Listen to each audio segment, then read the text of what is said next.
Abashuubuzi aba tubashanjira mu katare ka Ishasha akarukushanga umugombora ya rugeyo umuri district ya Kanungu aha mwatano gwa Uganda na n'ihanga rya Democratic Republic of Congo nabo barikwetomboita ngo urukutaho mu Uganda no bashashura umutwaro. Tunalipa 1500 inafanya mtwaro.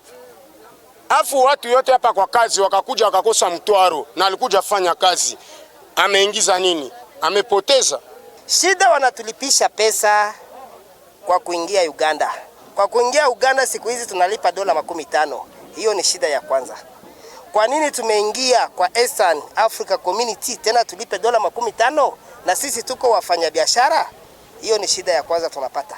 Opiyo Jofre chairman w'Abashuubuzi we nagira ngo government ekire kubane ihawe sentezi ekirareteho abashuubuzi batungo mujinya go kukugura ebyenyanja. The Congolese also used to get some revenue from this fish. If we transport it the other side, they charge us some revenue. So they are also fighting for the market to be on the other side. So we believe if the migration fee is removed, somehow the bucket can remain this side.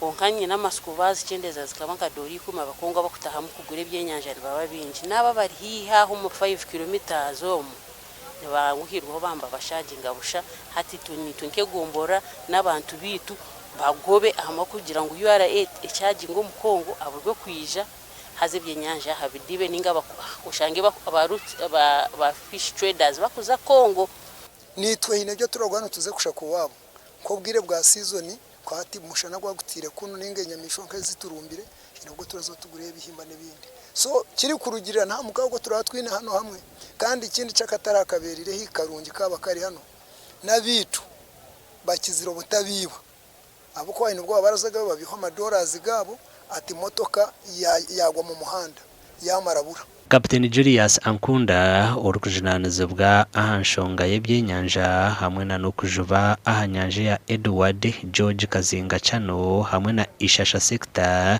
nagira ngo enshongezi tizishemerire okureta ho butikirizana bwona abakongo bakabi no muzigo kwija akibahe binyanja kiruka so tufeyo kureba ngo ebinyanja byo muntu byasigara birije tajiro wabikwataho na nebindi turiyonza kutekaho imbera yo kugira ngo hazeho amashanyarazi so buri kimwe cyo na kitamburije. Amakuru agagasha kwa Gilbert Mahangu zo muri Kasese.